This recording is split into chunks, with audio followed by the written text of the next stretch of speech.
നാരായണ നാരായണ നാരായണ. ഭിക്ഷുഗീത ഏകാദശം 23-ാമത്തെ അധ്യായത്തിൽ പറയണു. നമുക്കത് കേൾക്കാം. അമ്മേ നാരായണ, ദേവി നാരായണ, ലക്ഷ്മി നാരായണ, ഭദ്രേ നാരായണ.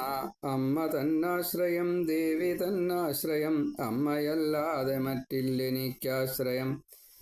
അക്ഷയപാത്രം നിറഞ്ഞോ തുളുമ്പുമീ പായസാന്നം തരും അന്നപൂർണേശ്വരി. ലോകമാതേ ഗൗരി പാർവതി ഈശ്വരി, ഭക്തരായി സേവനം ചെയ്തിടാം അംബികെ.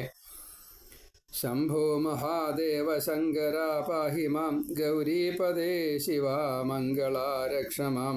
12 ജ്യോതിർലിംഗങ്ങളായി പാരിതിൽ ഏകാദശ രുദ്രനായി വിളങ്ങിടും.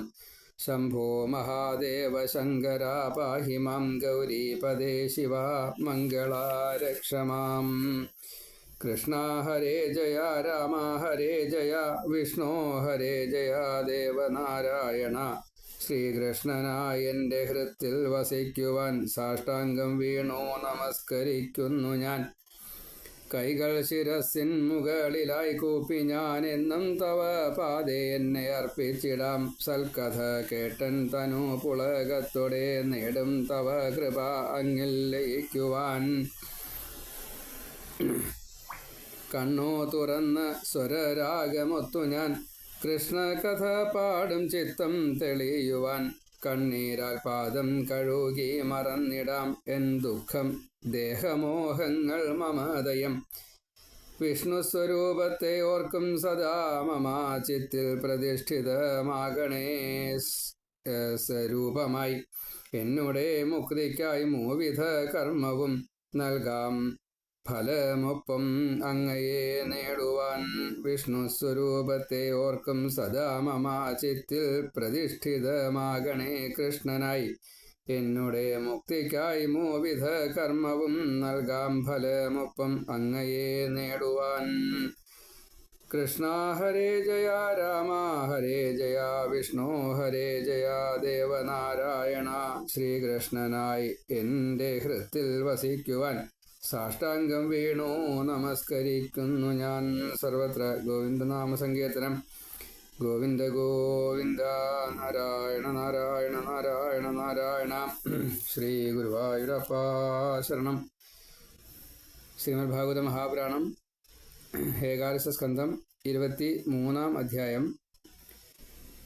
ഈ ദ്വന്ദ്വം സഹിക്കാൻ ഒരാൾ, അങ്ങനെ അവശത അനുഭവിക്കുന്ന ഒരാൾ, ഏകാഗിയായിട്ട് മൗനിയായിട്ട് കുറച്ചൊരു അവധൂത വേഷത്തിൽ വൈരാഗിയായിട്ട് ഇരിക്കുന്ന ഒരാൾ, അയാളെ അടിക്കുക, തുപ്പുക, മൂത്രമൊഴിക്കുക, ചീത്ത പറയുക, കണ്ണി കണ്ടതൊക്കെ ചെയ്യുക, അതൊക്കെ സഹിക്കുക എന്ന് പറയുമ്പോൾ അതെങ്ങനെയാണ് സാധിക്കുക എന്ന് ചോദിച്ചപ്പോൾ പറയുകയാണ് ഉദ്ധവ, ബാണം കൊണ്ടുള്ള ഒരു മുറിവ് കുറച്ച് കഴിഞ്ഞാൽ തന്നെ അത് ഉണങ്ങിക്കോളും. പക്ഷേ വാക്ശരം കൊണ്ട് ചീത്ത വാക്കുകൾ, അവമാനിക്കാൻ വേണ്ടിയിട്ടും ഇല്ലാത്തത് പറയലും അങ്ങനെയൊക്കെ ആയിട്ടുണ്ടല്ലോ, അതൊക്കെ വാക്ശരങ്ങളാണ്. അത് ഹൃദയം മുറിഞ്ഞു കഴിഞ്ഞാൽ പിന്നെ അത് കൂടില്ല, മരണം വരെ അത് പിന്നാലെ ഒരു പക്ഷേ ബാക്കിയായിട്ട് അടുത്ത ജന്മത്തിലും വരും. ശിഖണ്ഡി അങ്ങനെയാണല്ലോ, ശിഖണ്ഡിനി ഭീഷ്മരെ വധിക്കാൻ വേണ്ടിയിട്ട് അമ്പ പിന്നെ വന്നതാണ്, അങ്ങനെയൊക്കെ ഉണ്ടാവും. അപ്പോൾ അത് സഹിക്കാൻ എളുപ്പമല്ല. പണ്ട് ഒരു സന്യാസിയെ ദുർജനങ്ങൾ ഇതേപോലെ കഠിനമായിട്ട് ദ്രോഹിച്ചു. അപ്പോൾ അദ്ദേഹം തൻ്റെ കർമ്മഫലം കൊണ്ടാണ് ഇത് മുഴുവൻ തനിക്ക് അനുഭവിക്കേണ്ടി വന്നത്, അത് പറഞ്ഞുകൊണ്ട് നല്ലൊരു പാട്ട് പാടി. അതാണ് ഭിക്ഷുഗീത. അത് പറഞ്ഞാൽ മനസ്സിലാവില്ല, അനുഭവിച്ചാലേ മനസ്സിലാവുള്ളൂ. അത് ശ്രദ്ധിച്ച് കേട്ടോളൂ. അവന്തി ദേശക്കാരനായിട്ടുള്ള ഒരു ബ്രാഹ്മണൻ, ഒരു വൈശ്യനാണ്. കൃഷി, കച്ചവടം, പലിശ, പണം പലിശയ്ക്ക് കൊടുക്കുക, ഇങ്ങനെയൊക്കെ ധാരാളം പണിയെടുത്തുകൊണ്ട് ധാരാളം പൈസ ഉണ്ടാക്കുകയും ചെയ്തു. പക്ഷേ പൈസ ഉണ്ടാക്കൽ ഒരു ഹരം ആയിരുന്നു. കാമക്രോധ ലോഭ മോഹാദികൾക്ക് അടിമയായിരുന്നു. അപ്പോൾ യാത്ര നരകത്തിലേക്കാണ് എന്നുള്ളത് പാവത്തിന് മനസ്സിലായില്ല. എന്തുകൊണ്ട് ഇങ്ങനെ സംഭവിക്കുന്നു എന്ന് ഒരു തവണ വിചിന്തനം ചെയ്താൽ മതിയായിരുന്നു. വിശേഷ ബുദ്ധി ഉണ്ടായിട്ട് അത് വിവേകം ഉണ്ടായില്ല, വിശകലനം ചെയ്തില്ല.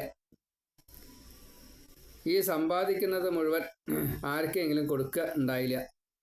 ബന്ധുക്കൾക്ക് കൊടുത്തില്ല, ഭാര്യയ്ക്കും മക്കൾക്കും കൂടി കൊടുത്തില്ല. പിന്നെ ഇപ്പം എന്തായാലും കൂടുതൽ പറയാനുള്ളത്. അതിഥികൾക്ക് ഒരു അനുനയ വാക്കുകൂടി പറഞ്ഞില്ല എന്നാണ്. ലോകസുഖങ്ങളെന്ന അവനവൻ സുഖിക്കുക, അതും ഉണ്ടായില്ല. സ്വാർത്ഥികൾ സാധാരണ അങ്ങനെ പതിവ്, അവനവൻ സുഖിക്കും, ഇത് അതും ഉണ്ടായില്ല. ഭൃത്യർക്ക് കൊടുത്തില്ല, പിശുക്കോണ്ട് വല്ലാത്തൊരു പിശുക്കായിപ്പോയി. ഇങ്ങനെ ഭാര്യയും പുത്രന്മാരും അതേപോലെ ആ അടുപ്പമുള്ള എല്ലാവരും, തന്നോട് ബന്ധപ്പെടുന്ന എല്ലാവരും വെറുത്തു. അതിൻ്റെ പ്രധാന കാരണം വേറെ ഒന്നുമില്ല, അവനവൻ സുഖിക്കാത്തതിൻ്റെ ഉദ്ദേശം കൂടിയും ഇത് ചിലവായെങ്കിലോ വിചാരിച്ചിട്ട് പേടിച്ചിട്ടാ പിശുക്ക്. എന്നിട്ടോ അവസാനം എന്തുണ്ടായത്? ജനിച്ചു കഴിഞ്ഞാൽ പ്രാരബ്ധം തീർക്കണ്ടേ? അപ്പം അതിനിത് ഉപയോഗിക്കാതെ കഴിഞ്ഞാൽ പിന്നെ എങ്ങനെയാ പ്രാരബ്ധം തീരുക? ആ ഓർമ്മ ഉണ്ടായില്ല. അത് ഇവിടെ ഇല്ല സുഖം, മരിച്ചു പോയാൽ അവിടെ സ്വർഗത്തിലെത്താൻ പറ്റില്ല, വൈകുണ്ഠം കിട്ടില്ല, പരലോകം കിട്ടില്ല, മരിച്ചാൽ നരകേ കിട്ടുള്ളൂ. പൂർണ്ണ ആയുസ് 84 ആയിക്കോട്ടെ, 80 ആയിക്കോട്ടെ, 100 ആയിക്കോട്ടെ, എത്രയാലും കുഴപ്പമില്ല. പുണ്യം കഴിഞ്ഞ മട്ടായി, ധനം വരവില്ലാണ്ട്. ഏണിംഗ് പീരീഡ് എന്ന് പറഞ്ഞു കഴിഞ്ഞാൽ അത് 80 വയസ്സ് 84 വയസ്സ് വരെയൊക്കെ സമ്പാദിക്കാം. നമ്മൾ ഇന്നത്തെ പോലെ 60 വയസ്സല്ല, ഇനി പരമാവധി 65 വയസ്സ്, അങ്ങനെയല്ല.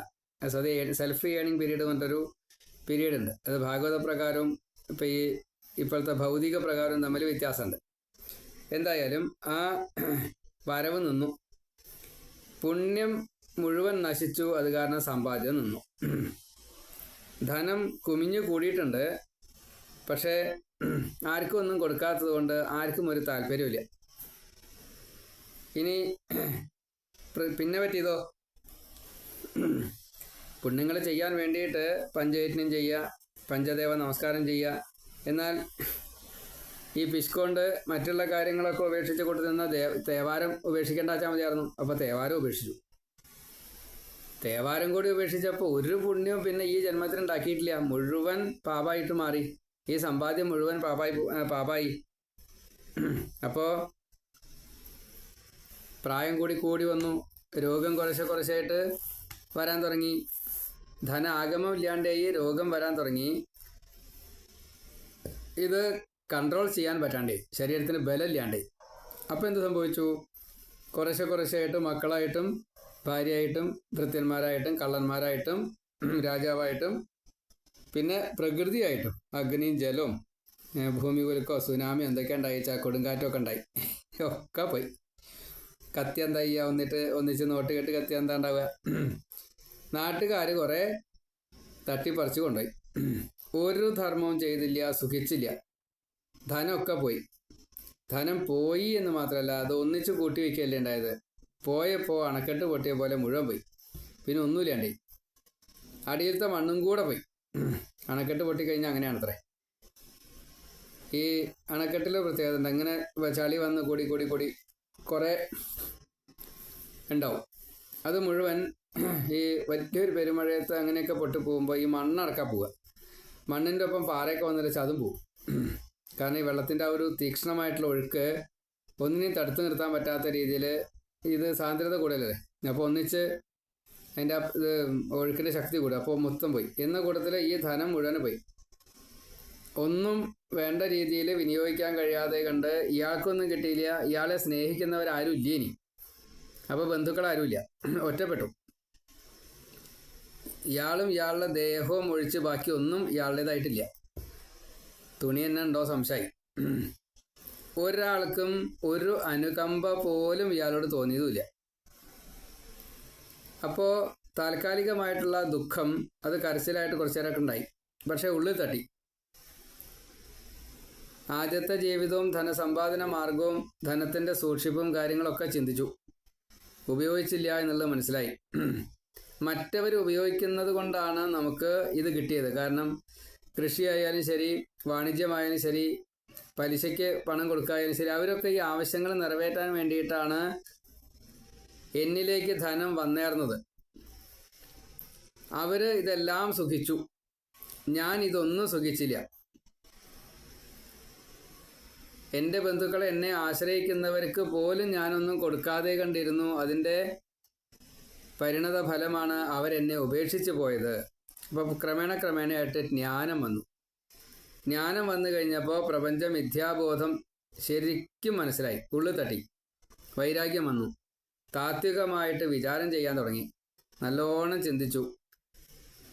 കഴിഞ്ഞു പോയ കാലത്തെക്കുറിച്ചിട്ടും ക്ലേശിച്ച് ധനസമ്പാദനം ചെയ്തതും ധനം വിനിയോഗിക്കാത്തതും അവനവൻ സുഖിച്ചില്ല, മറ്റുള്ളവർക്ക് കൊടുത്ത് സുഖിപ്പിച്ചില്ല, ആശ്രിതരെ നോക്കിയില്ല, അർഹതയുള്ളവർക്ക് അത് എത്തിച്ചു കൊടുത്തില്ല, ദേവന് കൊടുക്കേണ്ടത് കൊടുത്തില്ല. അപ്പോൾ ഒരാളുടെയും പ്രീതി നേടാതെ കണ്ട് വെറുതെ കാലം കഴിച്ചു. പ്രായം ദേഹത്തെ തളർത്തി. പിന്നെ സൗന്ദര്യം, അധികാരം ഒക്കെ പോയി. ബന്ധുബലം, ധനം ഒന്നുമില്ലാണ്ടേ. ഇനി ജീവിക്കണമെങ്കിൽ ആഹാരത്തിന് പോലും വഴിയില്ല. അപ്പോൾ മനസ്സിലായി, ഈ ധനം എന്നുള്ളത് ദുഃഖത്തിന് കാരണമാണ്. ധനം സമ്പാദനായാലും ധനം കൂട്ടിവെക്കലായാലും ധനം കൊടുക്കാതിരിക്കലായാലും ഒക്കെ ദുഃഖത്തിന് കാരണമാണ്. ഇനി ആ ദുഃഖത്തെ എങ്ങനെയാണ് ഇല്ലാണ്ടാക്കാൻ പറ്റുക? ഇത്രയും കൂടുതൽ ശത്രുക്കൾ ഉണ്ടാവാനുള്ള കാരണം എന്താ? അർത്ഥം അനർത്ഥമാണ് എന്നിപ്പോൾ മനസ്സിലായി. ഇനിയിപ്പോൾ അതിന് പരിഹരിക്കുക എങ്ങനെയാ? ജീവൻ ഈ ശരീരത്തെ സ്വീകരിച്ചിട്ട് നഷ്ടമായല്ലോ, ജന്മം നഷ്ടമായല്ലോ. ഇപ്പോൾ ഇവിടെ പൂണുനൂലൊക്കെ ഇട്ടു, ഗായത്രി ചൊല്ലിയില്ല. അപ്പോൾ ധാർമ്മിക കർമ്മങ്ങൾ ചെയ്യാത്തത് കൊണ്ട് സ്വർഗത്തിലേക്ക് ഇനി പ്രവേശനമില്ല. ഇപ്പോൾ ഇവിടെയും സുഖം അനുഭവിക്കണില്ല.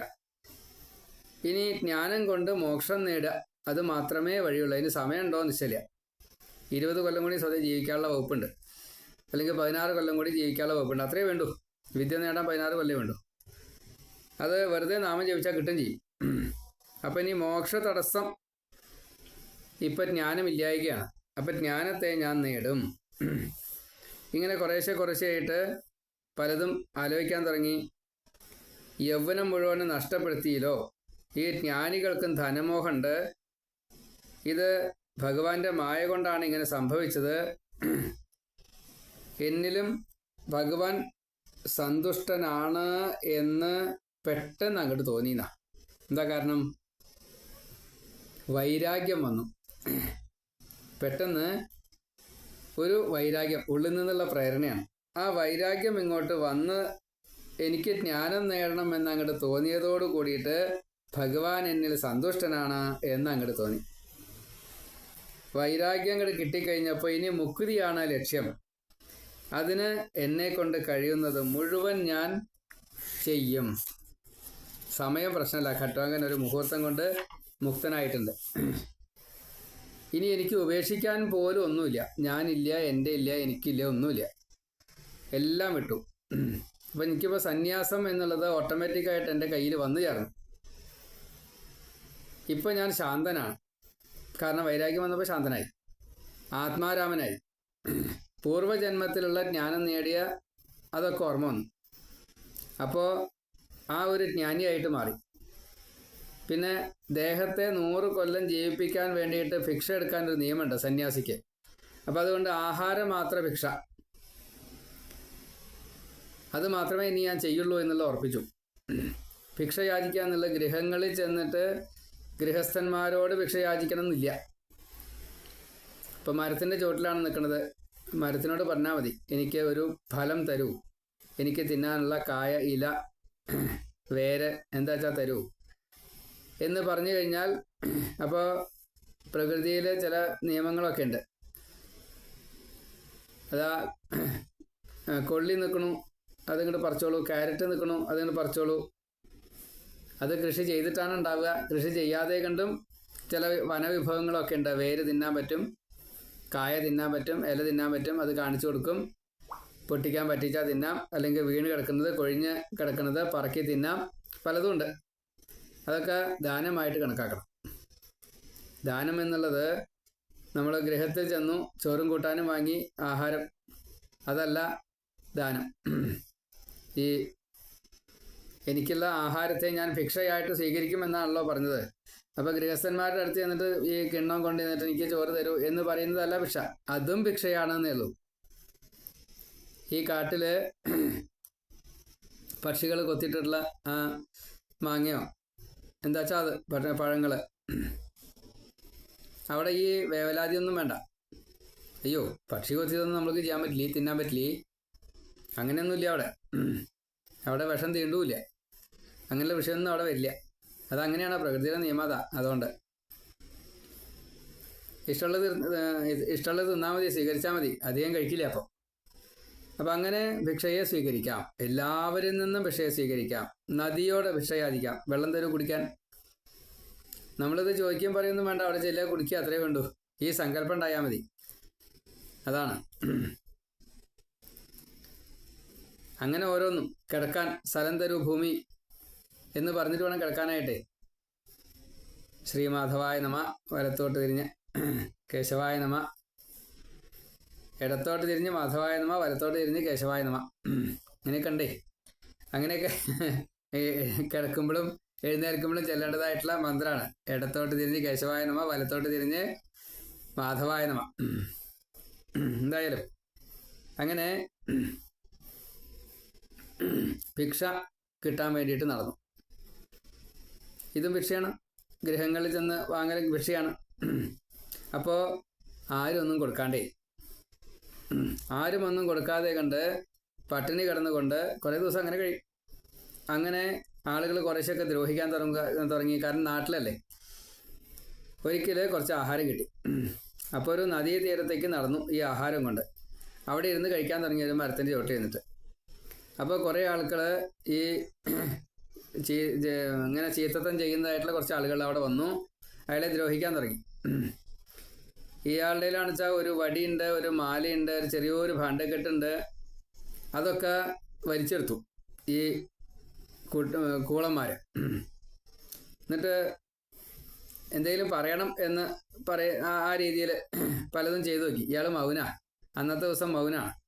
അപ്പോൾ ഒന്നും മിണ്ടില്ല. അപ്പം മിണ്ടാതെ കണ്ട് ഇങ്ങനെ ഇരിക്കുമ്പോൾ ഇവരെ അവമാനിക്കുകയാണെന്ന് തോന്നി അവർക്ക്. ഇയാൾ എന്നും മിണ്ടുന്ന ആളാണ്, അപ്പോൾ അപമാനിക്കാൻ തോന്നി. അപ്പോൾ അതുകൊണ്ട് ചിലർ അടിച്ചു, ചീത്ത പറഞ്ഞു, തുപ്പി, മൂത്രമൊഴിച്ചു, പലതും ചെയ്തു നോക്കി. എന്തൊക്കെ താടനം ചെയ്തിട്ടും മിണ്ടിയില്ല, മൗനവ്രതം. അപ്പോൾ എല്ലാവർക്കും ശുണ്ടി കൂടുതൽ വന്നു. കള്ളൻ കെട്ടിയിട്ടു, കള്ളൻ എന്നൊക്കെ പറഞ്ഞിട്ടേ കെട്ടിയിട്ടു. ഇങ്ങനെ ഇതും പണം ഉണ്ടാക്കാനുള്ളൊരു അടവല്ലേ, ഇപ്പം ഇനി പണിയെടുക്കാനൊന്നും പറ്റില്ലല്ലോ, അതുകൊണ്ടാണോ എന്നുള്ള രീതിയിലായി. പക്ഷെ ആ സമയത്തൊക്കെ ഈ ധൈര്യം ഉണ്ടായിരുന്നു കേട്ടോ ഈ ഭിക്ഷുവിന്.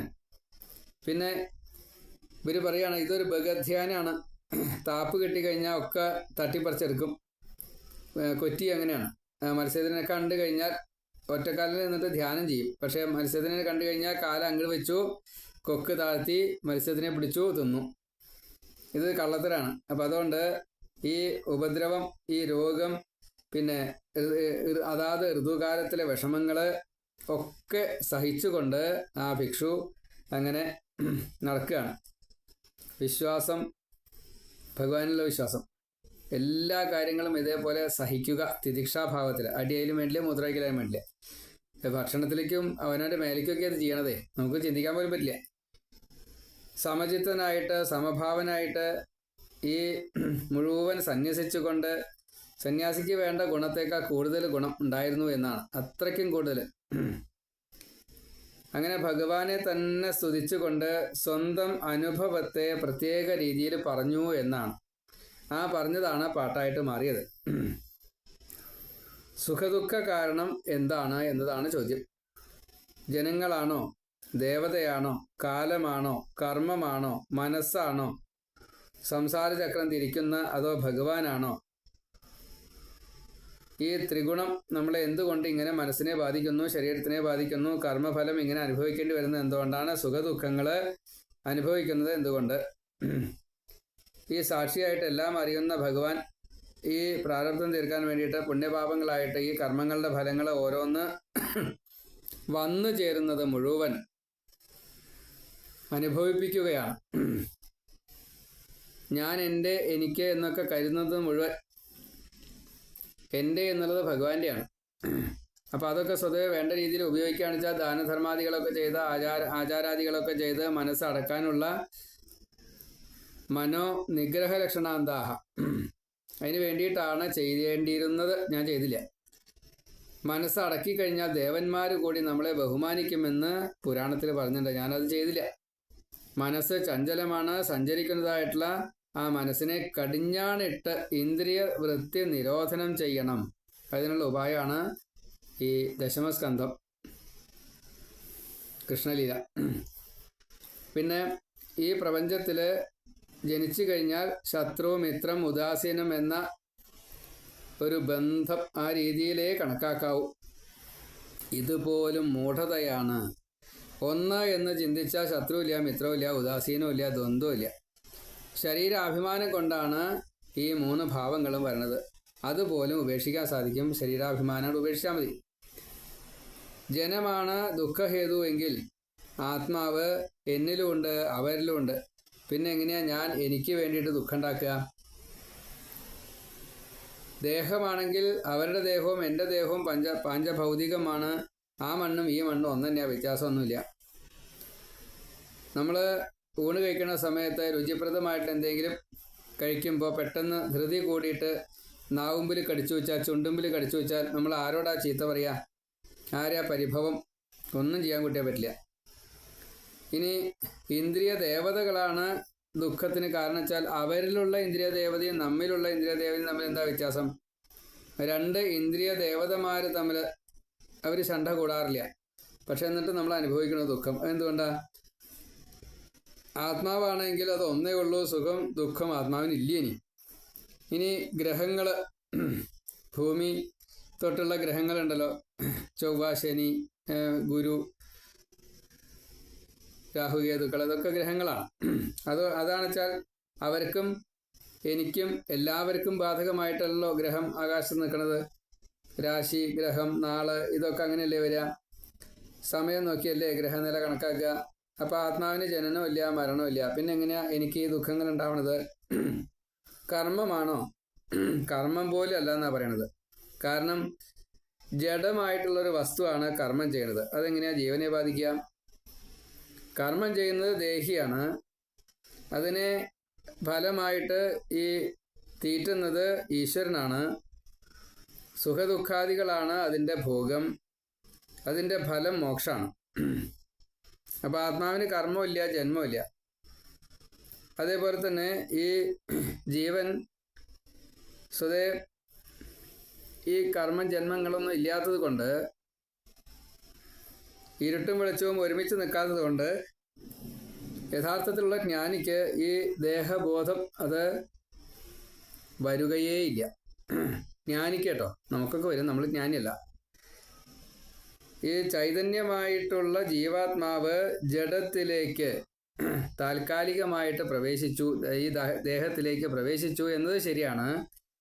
പക്ഷെ അതിന് സ്ഥായീഭാവമില്ലാത്തതുകൊണ്ട് അതിനോട് ഒട്ടിച്ചേർന്ന് നിൽക്കേണ്ടതില്ല. ഇതൊരു വല്ലാത്ത പാഠമാണ്. നമ്മളിപ്പോൾ ദേഹത്തോട് ഒട്ടി നിൽക്കുക, ദേഹമോഹം എന്നുള്ളത് ദേഹബോധത്തിലിരിക്കുന്നത് ഈ ഒട്ടലാണ്. അപ്പോൾ ഈ ഒട്ടലിനെ നമ്മൾ എങ്ങനെയെങ്കിലും ഇതിൽ നിന്ന് ഒഴിവാകണം.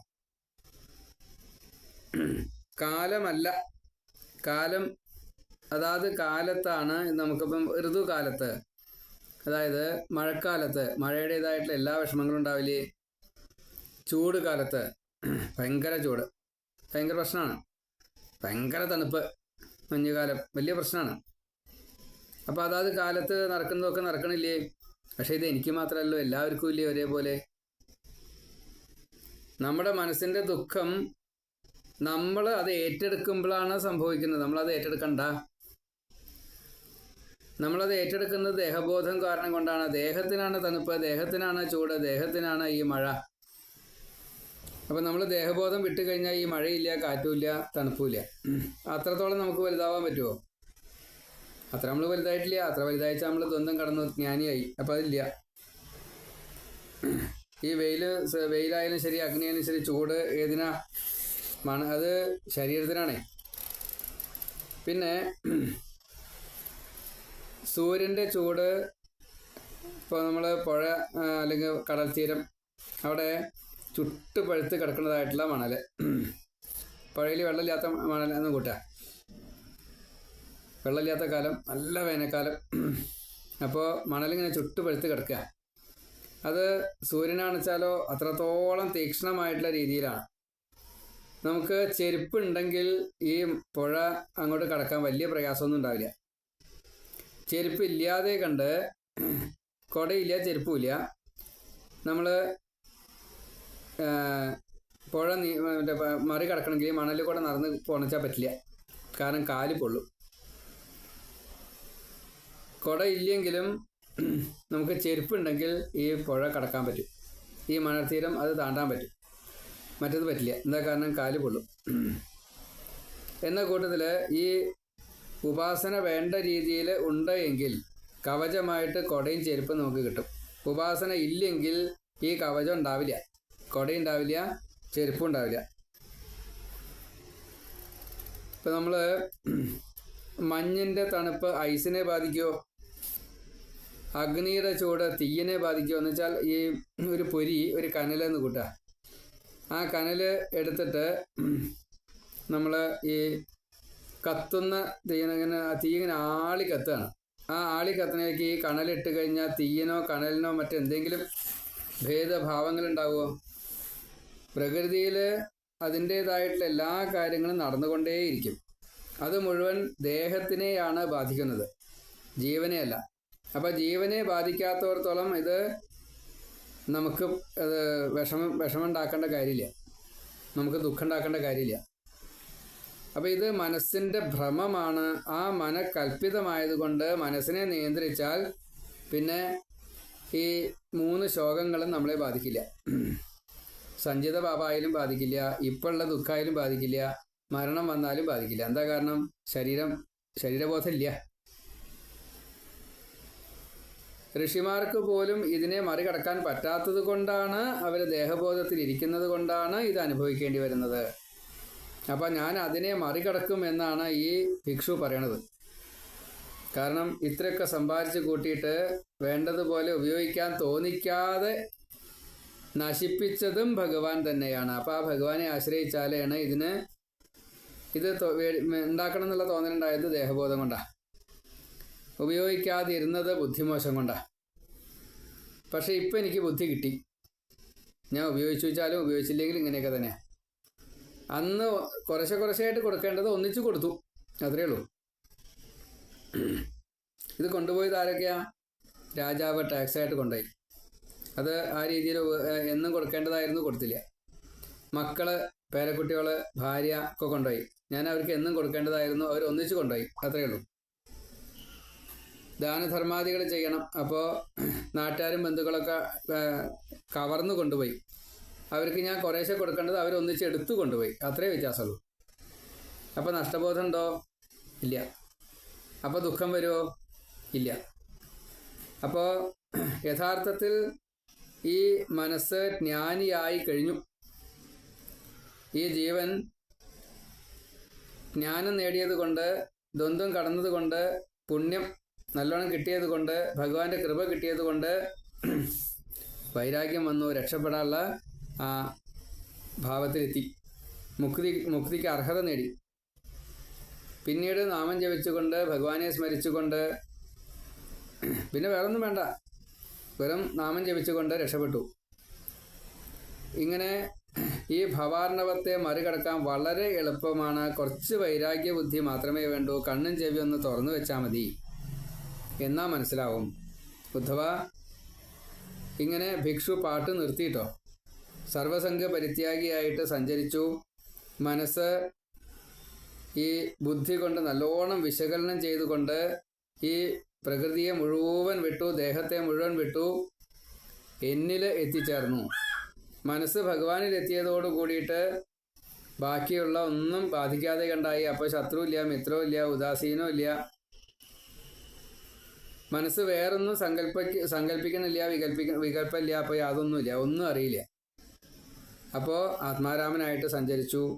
ക്രമേണയായിട്ട് പ്രാരബ്ധം തീർത്തു, എന്നിലെത്തുകയും ചെയ്തു, മുക്തി നേടി.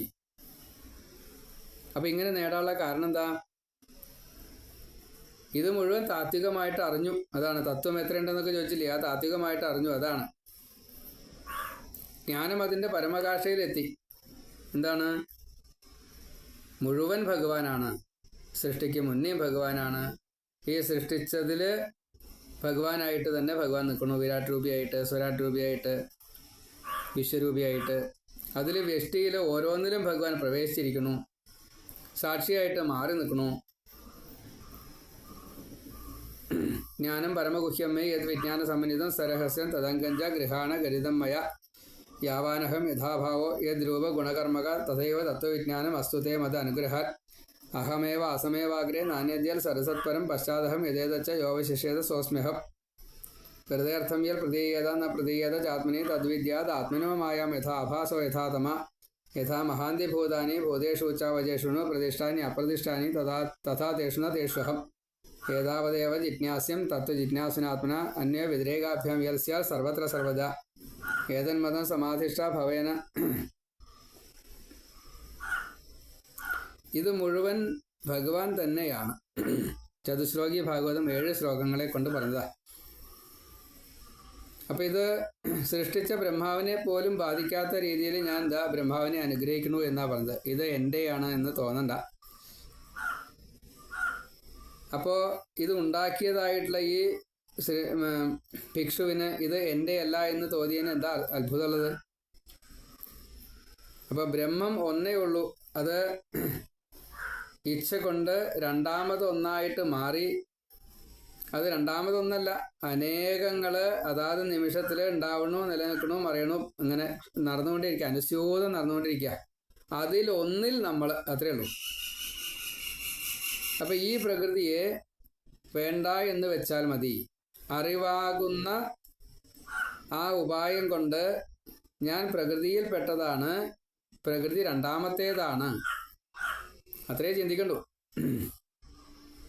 അപ്പോൾ അതിൽ നിന്നും ഞാൻ രക്ഷപ്പെടാൻ പോവുകയാണ്, അല്ലെങ്കിൽ ഞാൻ രക്ഷപ്പെടണമെന്ന് ആഗ്രഹിക്കുന്നു. അപ്പോൾ നമ്മെ ബാധിക്കുന്നതായിട്ടുള്ള ഈ ത്രിഗുണപരമായിട്ടുള്ളതോ ഇതൊക്കെ ഒഴിവായി. ഇച്ഛാജ്ഞാന ക്രിയാശക്തികൾ ഈ മഹത് തത്വത്തിനെ ബാധിക്കും. കാരണം എന്താ? പ്രകൃതിയിൽ പെട്ടുപോയി. അപ്പോൾ ആ പ്രകൃതിയിൽ നിന്നും മോചനം നേടും. പുരുഷന്റെ ഛായയായിട്ടുള്ള ഈ ജീവൻ, അതങ്ങനെ പറയാനുള്ള കാരണം എന്താ വെച്ചാൽ, ഭഗവാൻ കണ്ണാടിയിൽ നോക്കുമ്പോൾ തൻ്റെ രൂപത്തെ കണ്ടു. ആ രൂപത്തിലേക്ക് ഇപ്പം നമ്മൾ കണ്ണാടി നോക്കിക്കഴിഞ്ഞാൽ നമ്മുടെ രൂപത്തെ കണ്ണാടിയിൽ കാണും. പക്ഷേ ആ കണ്ണാടിയിലത്തെ രൂപത്തിലേക്ക് നമുക്ക് നമ്മുടെ ചൈതന്യം കൊടുക്കാൻ പറ്റുമോ? നമ്മുടെ ജീവനെ അങ്ങോട്ട് പാസ് ചെയ്യാൻ പറ്റുമോ? അത് ഭഗവാന് പറ്റും. അത് ഭഗവാൻ അത് ചെയ്തു. ആ രൂപത്തിലാണ് നമ്മളൊക്കെ ഉണ്ടായതെന്നാണ്. അപ്പം അതുകൊണ്ട് ഈ സൃഷ്ടി എന്നത് ആ കണ്ണാടിയിൽ കണ്ട രൂപമാണ്. വ്യഷ്ടികളായിട്ട് ഇപ്പം നമ്മളൊക്കെ വ്യഷ്ടികളാണ്, ഓരോ ശരീരം എടുത്തുള്ള ജീവൻ, അതാണ്. അപ്പം അത് ആയിട്ട് മാറി. അപ്പം അതിന് നിലനിൽക്കാൻ വേണ്ടത് പുറമേ നിന്ന് കൊടുക്കുക തന്നെ വേണം. അത് പ്രകൃതിയിൽ നിന്ന് എടുക്കാൻ വേണ്ടിയിട്ടുള്ള സ്വാതന്ത്ര്യത്തെ കൊടുത്തു. അപ്പോൾ ഈ കണ്ണാടിയിലുള്ള രൂപം പ്രകൃതിയിൽ നിന്ന് വല്ല എടുക്കാൻ കൂട്ടിയാൽ പറ്റുമോ? പക്ഷേ ഭഗവാൻ എന്ത് ചെയ്തു? ഭഗവാൻ ആ കണ്ണാടിയിലത്തെ സ്വരൂപത്തിന് സ്വാതന്ത്ര്യം കൊടുത്തു, പ്രകൃതിയുമായിട്ട് ചേർത്തു, പ്രകൃതിയിലേതാക്കി മാറ്റി. ഇത് കണ്ണാടിക്ക് പകരം ഒരു ജലം ആണെന്ന് കൂട്ടുക. അപ്പോൾ ആ ജലത്തിൻ്റെ ഉള്ളിൽ ജലജീവികളില്ലേ? അത്രേ വ്യത്യാസമുള്ളൂ. നമ്മൾ കണ്ണാടിയിൽ നോക്കുമ്പോൾ നമ്മുടെ രൂപം കാണുന്നു സ്പഷ്ടമായിട്ട്. ശുദ്ധജലമാണെങ്കിൽ അവിടെ റിഫ്ലക്ഷൻ കിട്ടുന്നു. അപ്പോൾ നമുക്ക് നമ്മുടെ രൂപത്തെ അതിൽ കാണാൻ പറ്റുന്നു. നമ്മുടെ രൂപത്തിന് അവിടെ സ്വാതന്ത്ര്യമില്ലെങ്കിലും അതിൽ പലതും കാണുന്നുണ്ടല്ലോ. ജലജീവികളായിട്ട് സസ്യങ്ങളെ ജലത്തിൻ്റെ ഉള്ളിൽ സസ്യങ്ങളെ കാണാറില്ലേ? പല വർഗങ്ങളിൽ പെടുത്ത പലതും കാണാറില്ലേ? അപ്പോൾ ഭഗവാന്റെ ഇച്ഛയ്ക്കനുസരിച്ച് ഓരോന്നിനെ അതിലേക്ക് ഇട്ട കൂട്ടത്തിൽ നമുക്കങ്ങനെ ഇടാനുള്ള കഴിവില്ല, അത്രയേ ഉള്ളൂ. അപ്പോൾ അതാണെന്ന് മനസ്സിലാക്കി കഴിഞ്ഞാൽ അത് തന്നെയാണ് സാഖ്യം. ഇനി അതിൻ്റെ സൂക്ഷ്മ തലത്തിലേക്ക് ഇങ്ങനെ പോയി കഴിഞ്ഞാൽ സാഖ്യമായിട്ട് മാറി. അപ്പോൾ ഈ ശരീരം ജീവന് കിട്ടി. ആ ശരീരത്തിൽ അനുഭവിക്കാൻ വേണ്ടതായിട്ടുള്ള ജ്ഞാനേന്ദ്രിയങ്ങളെ കിട്ടി. ആ ശരീരത്തിനെ പ്രവർത്തിപ്പിക്കാനുള്ള കർമ്മേന്ദ്രിയങ്ങളെ കിട്ടി. അത് നിയന്ത്രിക്കുന്നതായിട്ടുള്ള മനസ്സിനെ കിട്ടി. അപ്പോൾ 24 തത്വമായി. ഈ ശരീരം പ്രവർത്തിക്കാൻ വേണ്ട ഊർജം അത് പ്രാണങ്ങളെ കൊടുത്തുകൊണ്ട് ഭഗവാൻ ഊർജസ്വലമാക്കി. 10 പ്രാണങ്ങളെ കൊടുത്തു. അതിൽ നാനാത്വം കൊടുക്കാൻ വേണ്ടിയിട്ട് 3 ഗുണങ്ങളെ ചേർത്തു. ഇങ്ങനെ താത്വികമായിട്ട് ഈ ബ്രഹ്മാണ്ടത്തെ ഭഗവാൻ സൃഷ്ടിച്ചു. ആ ബ്രഹ്മാണ്ടം ഈ കാരണജലത്തിൽ കുറേ കാലം കടന്നു. എന്നുവെച്ചാൽ കണ്ണാടിയിൽ കുറേ കാലം കടന്ന് കൊടുത്തലല്ല, ചൈതന്യം അങ്ങോട്ട് കൊടുത്തതിൻ്റെ ശേഷം ആ ജലത്തിൽ കടന്നു. ജലം ടോട്ടലായിട്ട് ഒരു ആവരണം ചെയ്തിട്ടുണ്ടെന്ന് കൂട്ടുക. അപ്പോൾ കാരണജലത്തിലാണ് ഈ സകലതും കിടക്കുന്നത്. അങ്ങനെ എല്ലാം അതിൽ കിടക്കുമ്പോൾ ഈ തത്വങ്ങളെല്ലാം കൂടി ചേർന്നുകൊണ്ട് ഇപ്പം നമ്മുടെ ഒരു ശരീരം അതിൽ എന്തെല്ലാം ഉണ്ട്? ഇപ്പം നേരത്തെ പറഞ്ഞു ഇന്ദ്രിയങ്ങളുണ്ട്. അതൊക്കെ ഉള്ളിൽ ഒളിഞ്ഞു കിടക്കുകയാണ്. ഒരു തൊലി ആവരണം ചെയ്ത് കിടക്കുകയാണ്. അതിൻ്റെ ഉള്ളിൽ ആന്തരിക അവയവങ്ങൾ ക്രമേണയായിട്ട് ഭഗവാൻ കൊടുത്തു. അതിങ്ങനെ വളർന്ന് വന്നു. ഇത് ഓട്ടോമാറ്റിക്കായിട്ട് ഇത് ആരാ അവിടെ കൊണ്ടുവയ്ക്കണത്? എങ്ങനെയാണ് സ്വയമേവ അതിങ്ങനെ വികാസം പ്രാപിക്കുന്നത്? വികാസം പ്രാപിച്ചതിനെ നമ്മൾ സെപ്പറേറ്റ് ആക്കുമ്പോൾ ഓരോ അണുവുമായിട്ട് മാറില്ലേ? ഈ അണുക്കളെ കൂട്ടിച്ചേർത്തതാരാ? അത് ഉള്ളിൽ കൊണ്ടുപോയിട്ട് കൂട്ടിച്ചേർക്കണേ, അല്ലാണ്ട് പുറമേ നിന്ന് കൂട്ടിച്ചേർത്ത് അങ്ങനെ പറ്റില്ലല്ലോ. അങ്ങനെയല്ല, പുറമേ അങ്ങനെ കൂട്ടിച്ചേർക്കുക അങ്ങനെയല്ല. അത് ഉള്ളിൽ കൊണ്ടുപോയിട്ട് കൂട്ടിച്ചേർക്കണം. ഉള്ളിലത്തെ വികാസമാണ്. അതെങ്ങനെ സംഭവിക്കണോ? അത് ഇപ്പം ഈ പറഞ്ഞ ആദിനാരായണനായിട്ട് മാറി. ഈ ആദിനാരായണൻ്റെ എല്ലാ പുറത്തും ചുറ്റുപുറത്തും എല്ലാ സ്വരൂപങ്ങളെയും കാണാറായി ക്രമേണയായിട്ട്. ഭഗവാന്റെ നാഭിയിലൊരു താമരയുണ്ടായി, അതിൽ ബ്രഹ്മാവുണ്ടായി. അതിനെ 3 ലോകമായിട്ട് കൽപ്പിച്ചു ബ്രഹ്മാവ്. 14 ലോകങ്ങളാക്കി. സത്യലോകം മുതൽ പാതാളം വരെയുള്ള 14 ലോകങ്ങളിലെ വിവിധങ്ങളായിട്ടുള്ള ദേഹത്തെ സ്വീകരിച്ചതായിട്ട് ദേവന്മാര്, മനുഷ്യന്മാര്, തിര്യജാതികള്, സസ്യലതാദികള്, പാമ്പ് തൊട്ടുള്ള വർഗങ്ങള്, മുനിമാര്, ഋഷിമാര്, അസുരന്മാര്, രാക്ഷസന്മാര്, സൂര്യേന്ദ്രാദികള്. അപ്പോൾ എല്ലാം അതിൽ പെട്ടു. 14 ലോകത്തിൽ വിവിധങ്ങളായിട്ടാണ് വരിക. അത് മുഴുവൻ അതിൽ കണ്ടു. ഈ ഭൂതപ്രേതാദി സകലതും അതിലുണ്ട്. ജീവലോകം ശരീരം സ്വീകരിച്ചിട്ട് ഈ ശരീരം സ്വീകരിക്കാതെ കണ്ടും ജീവൻ അങ്ങനെ ഇങ്ങനെയൊക്കെ എവിടെയൊക്കെയാണോ ഏതൊക്കെ രൂപത്തിലാച്ചാൽ അവിടെയൊക്കെ ഉണ്ട്. പാതാളത്തിൽ അസുരന്മാർ തൊട്ടിട്ട് ബ്രഹ്മലോകത്തിലെ ഈ ബ്രഹ്മാവിനെ സ്തുതിക്കുന്നവർ വരെ. അതിൽ അപ്സരസ്സുകളും ഉണ്ട്, ഗന്ധർവന്മാരും ഉണ്ട്, പലരും ഉണ്ട്. ഇങ്ങനെ മുഴുവൻ സൃഷ്ടിച്ചു. എന്നിട്ടോ ജീവജാലങ്ങൾ മാറി ഈ 14 ലോകങ്ങളിലും സഞ്ചരിച്ചു ശരീരത്തെ എടുത്തുകൊണ്ട്. അതാത് ലോകത്തിൽ അതാത് ശരീരം സ്വീകരിച്ചിട്ടാണ് ജീവൻ എത്തുക.